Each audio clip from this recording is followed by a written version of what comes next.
जय श्री राधे कृष्ण। आप सभी का आपके अपने YouTube चैनल पे बहुत बहुत स्वागत है। आइए आज आप सब सुनेंगे सोमवती अमावस्या व्रत की संपूर्ण कथा। जब भी अमावस्या तिथि सोमवार के दिन पड़ता है तो इसे सोमवती अमावस्या के नाम से जाना जाता है। सोमवती अमावस्या का इस दिन का बड़ा ही विशेष महत्व माना गया है। इस दिन स्त्रियां व्रत को धारण करती हैं और विशेष प्रकार से पीपल वृक्ष का पूजन करती हैं, जिससे कि सौभाग्य में वृद्धि होती है, सभी प्रकार के सुख समृद्धि की प्राप्ति होती है, पुत्र पौत्र आदि की प्राप्ति होती है और सौभाग्य अटल होता है। और अंत में व्रतराज के प्रभाव से भगवान विष्णु के धाम की प्राप्ति होती है। सोमवती अमावस्या के दिन विशेष प्रकार से पीपल वृक्ष की पूजा की जाती है और इस दिन पूजन सामग्री अर्पित करते हुए उसके बाद 108 बार पीपल वृक्ष की परिक्रमा की जाती है और 108 बार परिक्रमा करते समय कुछ न कुछ फल, मिष्ठान, हीरा, मोती, मूंगा, सोना जो भी बन सके उसके अनुसार हर एक परिक्रमा पर एक भबरी देते हुए परिक्रमा की जाती है। इस प्रकार पूजन करने से वैधव्य योग नहीं होता है, सौभाग्य अटल होता है। पीपल के वृक्ष में सभी देवताओं का वास माना गया है। खासकर पीपल के वृक्ष में जड़ में ब्रह्मा, मध्य में भगवान विष्णु और मस्तक पे जो कि भगवान शिव जी का वास माना गया है। पीपल वृक्ष की पूजा करने से ब्रह्मा, विष्णु और भगवान शिव तीनों की पूजा संपन्न हो जाती है। इस व्रत में विशेष प्रकार से भगवान विष्णु का, भगवान शिव का पूजन किया जाता है। तो आइए आज आप सब सुनेंगे सोमवती अमावस्या की कथा। अगर आप सोमवती अमावस्या व्रत के उपलक्ष्य में ब्राह्मण दक्षिणा, अन्नदान, वस्त्रदान आदि के लिए देना चाहते हो तो आप अपने श्रद्धा और सामर्थ्य के अनुसार हमें डिस्क्रिप्शन में जाकर के वहां से गूगल पे, फोन पे या अकाउंट नंबर के माध्यम से आप अपनी श्रद्धा और सामर्थ्य के अनुसार हमें ब्राह्मण दक्षिणा प्रदान कर सकते हैं। तो आइए सुनते हैं सोमवती अमावस्या व्रत की कथा।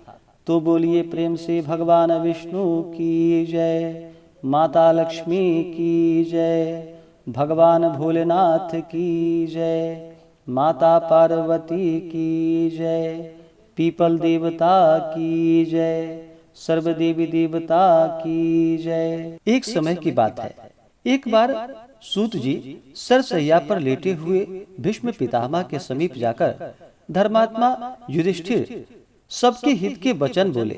युधिष्ठिर जी ने कहा कि हे भगवान, बड़े क्रोधी भीमसेन ने कुरुवंश के प्रमुख व्यक्तियों तथा अर्जुन ने अनेक राजाओं को युद्ध भूमि में मार गिराया। पापी दुर्योधन के कुकर्म से हमारे कुल का क्षय हो गया। देखिए, अब इस पृथ्वी पर बालक या वृद्ध के सिवा कोई नहीं बचा। इस भरत वंश में केवल 5 भाई शेष हैं। इसी कारण यह एक छत्र राज भी मुझे नहीं भाता। मुझे तो अपने जीवन पर भी ग्लानि होती है। मुझे अपने अंगों पर भी प्रेम नहीं रहा। अपनी संतान का विच्छेद देखकर दिन प्रतिदिन मेरे हृदय में बड़ा संताप होता है। उधर उत्तरा बहू के गर्भ से उत्पन्न परीक्षित भी अश्वत्थामा के अस्त्र से भस्म प्राय हो गया। अब अपने वंश में कोई पिंडदान देने वाला नहीं है। यह देखकर मुझे बड़ा दुख हो रहा है। हे पितामह, मेरे दुख का क्या कोई अंत नहीं है? मुझे बतलाइए कि अब मैं क्या करूं और कहां जाऊं। आप कोई उपाय शीघ्र मुझे बतलाइए जिससे हमें चिरंजीवी संतति प्राप्त हो सके। भीष्म पितामह जी ने कहा कि सुनो हे राजा, मैं सब व्रतों में एक उत्तम व्रत कहता हूँ जिसके करने से चिरंजीविनी संतति प्राप्त हो सकती है। हे पार्थ, जिस सोमवार को अमावस्या हो उस दिन पीपल के तले जाकर जनार्दन भगवान की पूजा करे और पीपल की अष्टोत्तर शत 108 परिक्रमा करे और उतनी ही 108 गणना में रत्न या धातु या फलों को लेकर प्रदक्षिणा यानी कि फेरी करे। हे राजा, यह व्रतराज अति शुभ फल देने वाला और विष्णु भगवान को प्रसन्न करने वाला है। इस व्रत को आप उत्तरा से करावे, तब उसका मृतक गर्भ जिएगा, जो तीनों लोकों में विख्यात गुणवान पुत्र होगा। पितामह के इस वचन को सुनकर युधिष्ठिर ने कहा कि इस व्रतराज नामक व्रत को मुझसे कहिए। यह व्रत मनुष्य लोक में किससे प्रकाशित हुआ और किसने मनुष्य लोक में इस व्रत को किया? तब भीष्म पितामह जी ने कहा कि हे राजा, इस भूमि में सर्वत्र विख्यात कांची नाम की पुरी, जो चांदी के पर्वतों के समान बड़ी बड़ी उच्च धवल अटारियों से सुविराजित थी, सुंदर वेश वाले नगर के नर नारियों से सुशोभित थी और अपने अपने कर्म करने वाले ब्राह्मण, क्षत्रिय, वैश्य, शूद्रों से आवृत्ति थी। वह नगरी रूप तथा चतुराई युक्त उत्तम वैश्याओं से अलंकृत मानो कुबेर की अलकापुरी और इंद्र की अमरावती पुरी के समान थी और अग्नि देवता की तेजोवती पुरी के समान अनेक रत्नों से भरी थी। उस पुरी में बड़ा पराक्रमी रत्नसेन नाम का राजा रहता था। उस राजा के राज्य में एक देवस्वामी नामक ब्राह्मण रहता था। उस ब्राह्मण की अति सुंदर धनवती नाम की बड़ी पत्नी थी। धनवती अपने नाम के अनुसार मूर्तिमती दूसरी लक्ष्मी थी। उस पत्नी से देवस्वामी के ही सदृश बड़े गुणी 7 पुत्र और गुणवती नाम की एक कन्या हुई। उन 7 पुत्रों का विवाह हो गया और वे आनंद से अपनी पत्नियों के साथ विहार करने लगे। गुणवती कन्या अपने अनुरूप वर चाहती थी। इसी बीच एक ब्राह्मण एक दिन उसके घर भिक्षा के लिए आया। वह अपने ब्रह्म तेज से मूर्तिमान अग्नि के समान तेजस्वी था। सो उस भिक्षुक ब्राह्मण ने द्वार पर आकर आशीर्वाद प्रदान किया। उसकी मधुर वाणी सुनकर देव स्वामी की 7 पुत्र बधुएं संभ्रम से अलग अलग भिक्षा लेकर आई और उन्होंने पृथक पृथक भिक्षा उस ब्राह्मण को दी। भिक्षा के बदले उस भिक्षुक ने उन स्त्रियों को सदा सौभाग्यवती भव कहकर आशीर्वाद दिया। धनवती ने अपनी कन्या गुणवती को भिक्षा देने के लिए भेजा। गुणवती ने आकर प्रस्थान के लिए उद्यत भिक्षुक को रोककर भिक्षा दी तो उस भिक्षुक ने गुणवती को भी आशीर्वाद देते हुए कहा कि हे शुभे, तुम धर्मवती हो। आशीर्वाद सुनकर गुणवती अपनी माता के पास गई और कहा, माताजी, भिक्षुक ने मुझे धर्मवती होने का आशीर्वाद दिया है। इस बात पर गुणवती की माता अपनी पुत्री गुणवती को साथ लेकर भिक्षुक के पास आई और गुणवती से उस भिक्षुक को फिर से प्रणाम करवाया। भिक्षुक ने फिर गुणवती को वही आशीर्वाद दिए जो पहले दिया था। तब उसकी माता धनवती बड़ी चिंतित होकर बोली कि हे भगवान, हे विप्र, आप मुझ पर प्रसन्न हो और मेरे वचन को ध्यान देकर सुने और मन में विचार कर उसका उत्तर दे, क्योंकि मुझे बहुत बड़ा संदेह है कि आपने मेरी पुत्र वधुओं को सदा सौभाग्यवती रहने का वरदान दिया है तथा मेरी गुणवती कन्या को आपने विपरीत वरदान क्यों दिया है। हे भद्रे, तुम सदा धर्मवती हो, यही बार बार आपने आशीर्वाद दिया है, परंतु इसे आपने सदा सौभाग्यवती होने को वर नहीं दिया। हे विप्र, इसका क्या कारण है, आप मुझे बतलाइए, मुझको बड़ा संदेह हो रहा है। तब भिक्षुक ने कहा कि हे धनवती, तुम धन्य हो और जगत में विख्यात चरित्रवती हो। देखो, गुणवती को मैंने जो आशीर्वाद दिया है सो उसके भाग्य के योग्य है, क्योंकि तेरी गुणवती को सप्तपदी पढ़ते समय ही वैधव्य प्राप्त होगा। इससे इसको सदा धर्माचरण करना पड़ेगा। इसी से मैंने इसे यह वर दिया है कि तू सदा धर्मवती होगी। यह सुनकर धनवती बड़ी चिंता में आ गई। उसने उन्हें फिर से प्रणाम करके उनसे प्रार्थना की, हे विपेंद्र, आप इसके प्रतिकार का उपाय भी अवश्य जानते होंगे, सो हे दयानिधे, मुझ पर दया करके कोई उपाय बतलाएं। तब भिक्षुक ब्राह्मण ने कहा, जब कभी तेरे घर में सोमा आवे तब हे सुंदरी, उस सोमा का विधिवत पूजन करने से ही इसका वैधव्य दोष दूर हो जाएगा। धनवती ने कहा कि हे द्विजदेव, सोमा कौन है, कौन जाति की है और कहाँ रहती है, और क्यों उसके आने मात्र से ही वैधव्य दोष नष्ट हो जाता है। हे महाभाग, यह मुझे बता दे। अब विलंब करने का समय नहीं रहा। यह सुनकर भिक्षुक ब्राह्मण ने कहा, अच्छा सुनो, सोमा जाति की धोबिन है और सिंघल द्वीप की निवासिनी है। वह यदि तेरे घर आएगी तो वैधव्य दोष भंग हो जाएगा। इतना कहकर वह ब्राह्मण भिक्षुक भिक्षा के लिए अन्यत्र किसी घर को चला गया। तब धनवती ने अपने पुत्रों से कहा कि हे पुत्रों, तुम्हारी बहन गुणवती का सोमा के आगमन मात्र से ही वैधव्य दोष दूर हो जाएगा। सो जिसको पिता की भक्ति तथा माता के वचन का ध्यान हो, वह अपनी बहन को साथ लेकर सोमा को लाने के लिए जाए। पुत्रों ने कहा कि हे माता, तुम्हारे अंतःकरण का भाव जान लिया है। तुम्हारा हृदय पुत्री के स्नेह बस व्याकुल है। यही कारण है कि तुम पुत्रों को सोमा को लाने के लिए दुर्गम स्थान में भेज रही हो, क्योंकि उस मार्ग में 100 योजन विस्तृत दुर्लभ दुस्तर समुद्र पड़ता है। उसे पार करके जाना आना साधारण काम नहीं है। हम यहाँ से जाने में सर्वथा असमर्थ हैं। देव स्वामी ने कहा कि मैं 7 पुत्रों का पिता होकर भी निपुता अच्छा होता।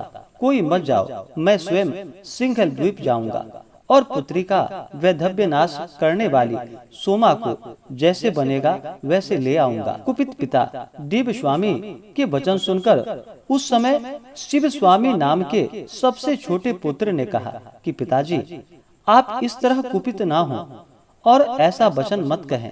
भला मेरे रहते सिंघल द्वीप जाने का दूसरा किसे सामर्थ्य हो सकता है? सो आप क्रोध त्याग दे, मैं ही गुणवती बहन को साथ लेकर सिंघल द्वीप को जाऊंगा। ऐसा कहकर शिव स्वामी उठा और पिता को प्रणाम करके अपनी बहन गुणवती को साथ लेकर सिंघल द्वीप को चल पड़ा। वह बहुत दिनों में जाकर समुद्र के तीर पर पहुंचा और समुद्र को पार करने के लिए शिव स्वामी ने बहुत प्रयत्न किए। शिव स्वामी ने अपनी समीप में ही एक बड़ा भारी वट का वृक्ष देखा। उस वृक्ष के खोते में गिद्ध के बच्चे रहते थे। उसी के नीचे बैठकर शिव स्वामी और गुणवती ने वह दिन बिता दिया। उसी समय वह गिद्ध बच्चों के लिए चारा लेकर आया और उन बच्चों को चुगाने लगा। पर उस दिन शावकों ने गिद्ध से चारा नहीं खाया। वह चिंताकुलित मन वाले बच्चों से गिद्ध ने कहा कि हे पुत्रों, तुम भूखे होकर भी आज चारा क्यों नहीं चुग रहे हो? मैं तुम्हारे लायक कोमल और ताजा मांस लाया हूँ, फिर भी तुम नहीं खाते हो। तब बच्चों ने कहा कि सुनिए पिताजी, आज वृक्ष के नीचे 2 मनुष्य बैठे हुए हैं। उनके खाए बिना हम भला भोजन कैसे कर ले? बच्चों के वचन को सुनकर गिद्ध का हृदय भर आया और उन दोनों के पास आकर उसने कहा कि हे द्विज, तुम्हारा काम हो गया, मैं स्वयं तुम्हारा काम करूंगा। जो काम हो सके वह मुझसे कहो और कुछ भोजन कर लो। शिव स्वामी ने कहा कि मैं इस समुद्र के पार सिंघल द्वीप को जाना चाहता हूँ और यही इच्छा है कि इस गुणवती का वैधव्य नष्ट करने वाली सोमा चली आवे। वह गिद्ध बोला, मैं कल प्रातः ही तुमको इस समुद्र के पार पहुंचा दूंगा और सोमा नाम वाली रजकी का घर भी मैं सिंघल द्वीप में दिखा दूंगा। तब रात्रि बीतने और सूर्य के उदय होने पर उस वेगवान गिद्धराज ने शिव स्वामी तथा गुणवती को समुद्र के पार ले जाकर पहुंचा दिया। वे दोनों सिंघल द्वीप में जाकर सोमा धोबन के घर के समीप ही टिक गए। तब वे दोनों नित्य प्रातः काल के समय सोमा के आंगन को झाड़ बुहार कर लीपने लगे। इस प्रकार प्रतिदिन बुहारी देते और लिपते लिपते 1 वर्ष का समय बीत गया। एक दिन सोमा ने अपनी पतोहू तथा पुत्रों को बुलाकर पूछा कि यहाँ आंगन में बुहारी कौन दे जाया करता है और कौन लीप जाया करता है, यह मुझको बतलाओ। तब वे बोले कि हमने तो कभी नहीं बुहार लगाई और ना ही लीपी है। यह सुनकर सोमा को बड़ा विस्मय हुआ। इस बात की बहुत कुछ तलाशी की। तब एक दिन उस धोबन सोमा ने प्रातः काल के समय ब्राह्मण की पुत्री को आंगन में झाड़ू लगाते देखा। उसी दिन उसके भाई को आंगन में गोबर से लिपते हुए देखा। तब सोमा ने उनसे पूछा कि तुम कौन हो? तब उन्होंने उत्तर दिया कि हम दोनों ब्राह्मण हैं। तब सोमा ने हाय हाय कहकर और कहा कि तुमने तो मुझे भस्म कर दिया। तुम दोनों ब्राह्मण होकर भी मेरे घर में झाड़ू लगाते और लीपते हो। हाय, मैं इस पाप से कौन सी गति पाऊंगी, क्योंकि मैं तो जाति की धोबन हूँ और आप ब्राह्मण हैं। तुम ब्राह्मण होकर मेरे घर में बुहारी देते हो। यह नीति विरुद्ध काम तुम क्यों करते हो? तब शिव स्वामी ने कहा कि यह मेरी गुणवती नाम की सुमध्यमा बहन है। इसके भावर पड़ते ही वैधव्य होना लिखा है, सो तुम्हारे समीप होने से इसका वैधव्य नष्ट हो जाएगा। इसलिए मैं अपनी बहन गुणवती को लेकर तुम्हारी सेवकाई करने के लिए आया हूँ। सोमा ने कहा, बस अब तुम आज से यह काम मत करो। मैं तुम्हारी आज्ञा से जहाँ तुम कहोगे वहाँ चलूंगी, तुम्हारी आज्ञा पालन करूंगी। ऐसा कहकर घर में जाकर सती सोमा ने अपनी पतोहू से कहा कि मैं यहाँ से इनके साथ जा रही हूँ। आज से यदि कोई भी प्राणी मेरे राज्य में मरे तो तुम उसकी रक्षा करना।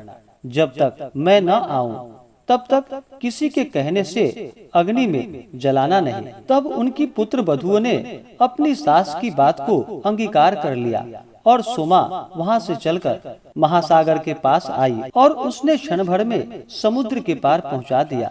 तदंतर वह स्वयं आकाश मार्ग से उड़कर क्षण में समुद्र को पार कर गई।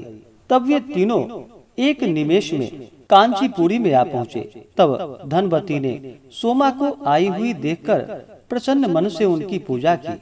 इसी बीच शिव स्वामी भी देशांतर से अपनी बहन के वर पाने की इच्छा से उज्जैनी नाम की नगरी चला गया।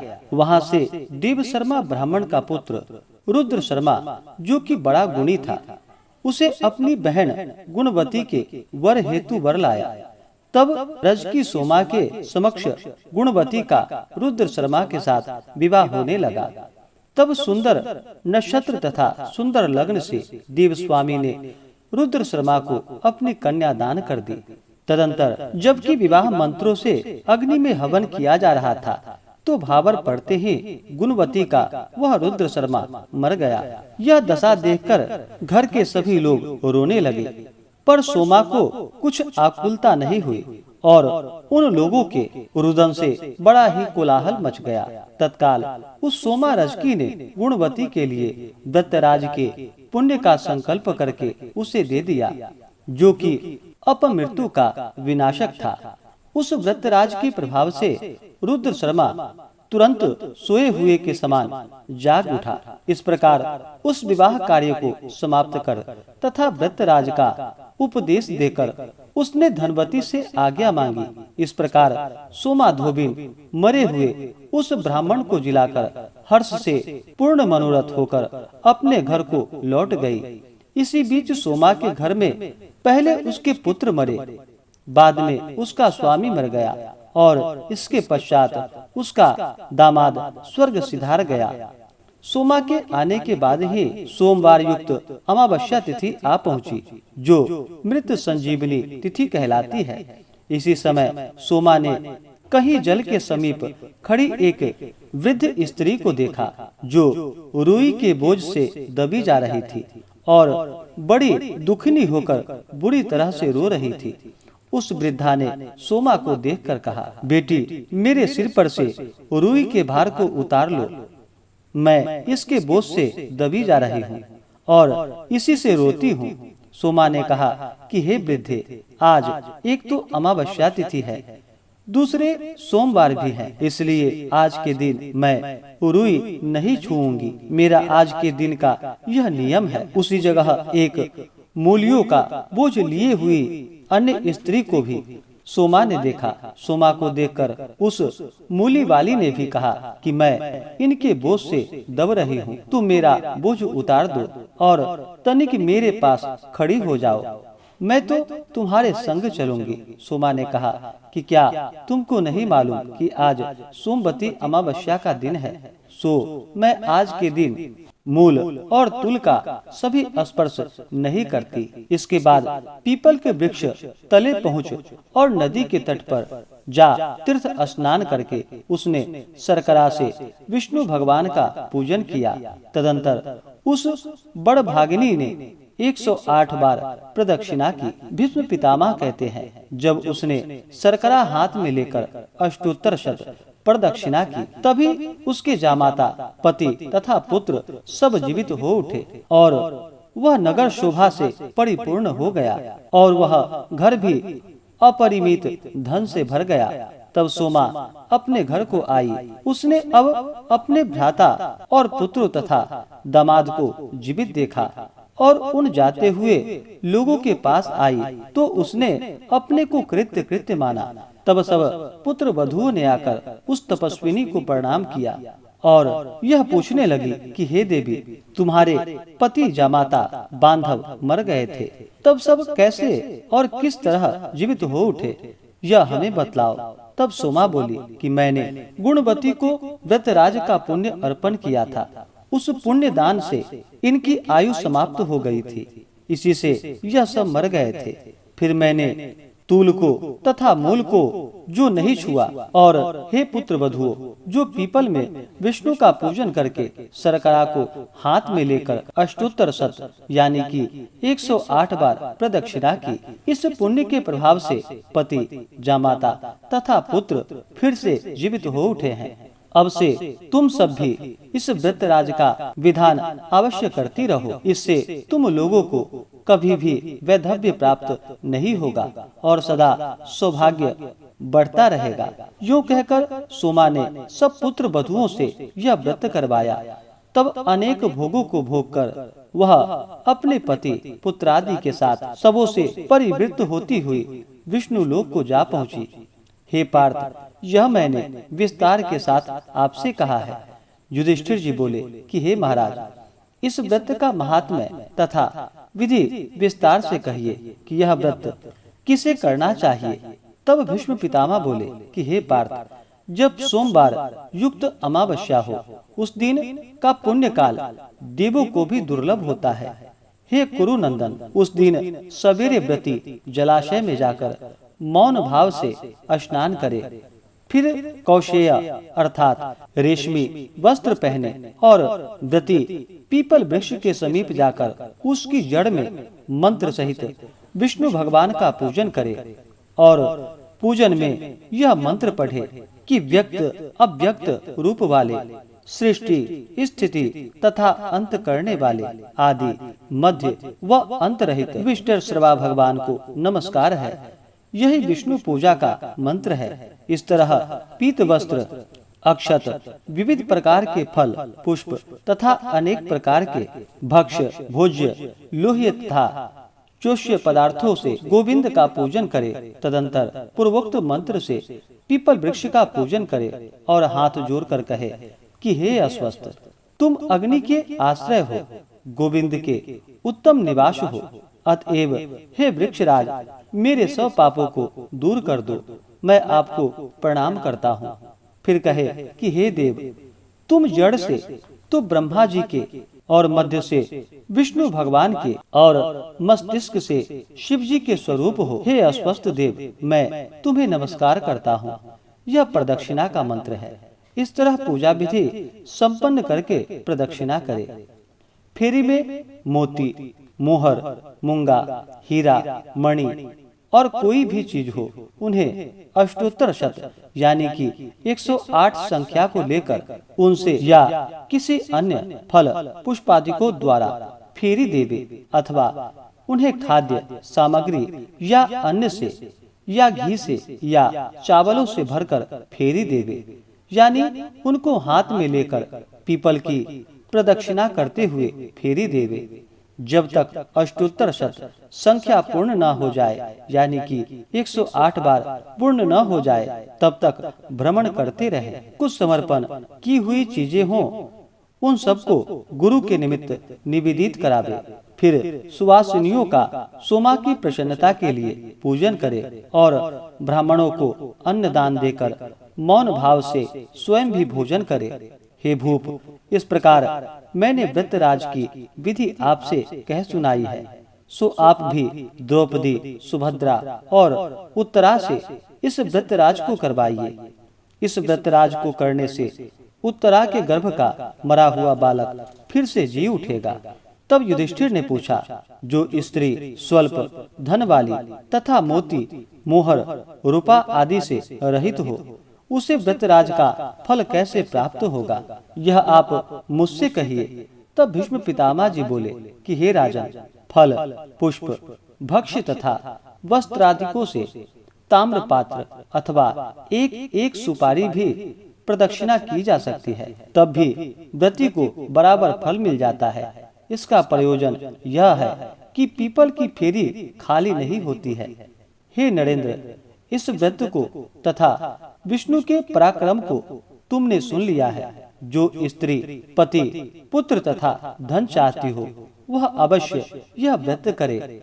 इसमें किसी बात का विचार नहीं करना चाहिए। तब भीष्म पितामह जी ने कहा कि हे पार्थ, अब इसके उद्यापन की विधि मैं कहता हूँ, जिसके बिना व्रतराज की पूर्ति नहीं की जा सकती। पहले सर्वतो भद्र बनावे और उनके मध्य में एक उत्तम कलश को स्थापित करे। तदंतर स्वर्ण का एक पीपल वृक्ष और पंचरत्न की वेदी बनावे। उस पीपल वृक्ष की जड़ से विष्णु भगवान की चतुर्भुजी तथा लक्ष्मी जी एवं गरुड़ की स्वर्णमयी मूर्ति बनवावे। यह प्रतिमा एक मासे से लेकर पल भर तथा पल भर तक की होनी चाहिए। षोडशोपचारों से उनका पूजन करे, जैसे कि अपना विभव विस्तार हो, वैसा ही नैवेद्य, पुष्प, धूप, दीप निवेदित करे। रात्रि में जागे, सवेरे पीपल की लकड़ियों से खीर तथा तिलों से होम करे। तदंतर इदम विष्णुर्वी चक्र में इन वैदिक मंत्रों से हवन करे। हवन के बाद पूर्णाहुति करके आचार्य का पूजन करे और उनको दुग्धवती गौदान करके दे। तब सभी सभासद ब्राह्मणों को वस्त्र, भूषण आदिकों से पूजन करके 12 ऋषियों का पूजन कर घी तथा खीर से उन्हें भोजन करावे। तब उनको जनेऊ तथा वस्त्र युक्त दक्षिणा देकर दंडवत प्रणाम कर प्रार्थना करने के बाद उन्हें विदा करे। उद्यापन पहले 6वें या 12वें वर्ष में करने से व्रतराज का यथोक्त फल प्राप्त होता है। इसके बाद दक्षिणा सहित वह प्रधान पीठ दान करके आचार्य को देवे। फिर उनके मुख से अच्छिद्र कहवाकर स्वयं भी मौन भाव से भोजन करे। इस प्रकार से श्री भीम विश्वोत्तर पुराणे श्री सोमवत अमावस्या व्रत कथा पूर्ण हुई। तो बोलिए प्रेम से भगवान विष्णु की जय, भगवान भोलेनाथ की जय, माता पार्वती की जय, सर्व देवी देवता की जय। इसी प्रकार से जो भी सच्ची श्रद्धा के साथ इस सोमवती अमावस्या का व्रत करते हैं, कथा श्रवण करते हैं, भगवान की पूजा करते हैं, व्रत में नियमों का पालन करते हैं, तो उन्हें सुख समृद्धि की प्राप्ति होती है तथा सौभाग्य में वृद्धि होती है और अंत में विष्णु लोक की प्राप्ति होती है। तो आशा करता हूँ कि यह जानकारी आपको अच्छा लगा हो। ऐसे ही ज्ञानवर्धक जानकारियाँ प्राप्त करने के लिए हमारे इस चैनल पे अगर आप नए हैं तो चैनल को लाल बटन दबा करके सब्सक्राइब करें, साथ में बेल आइकन घंटी को दबाएं ताकि मेरे वीडियो का नोटिफिकेशन आपको समय से मिलता रहे। वीडियो को लाइक करें, शेयर करें। सुखी रहें और स्वस्थ रहें। जय श्री राधे कृष्ण। धन्यवाद।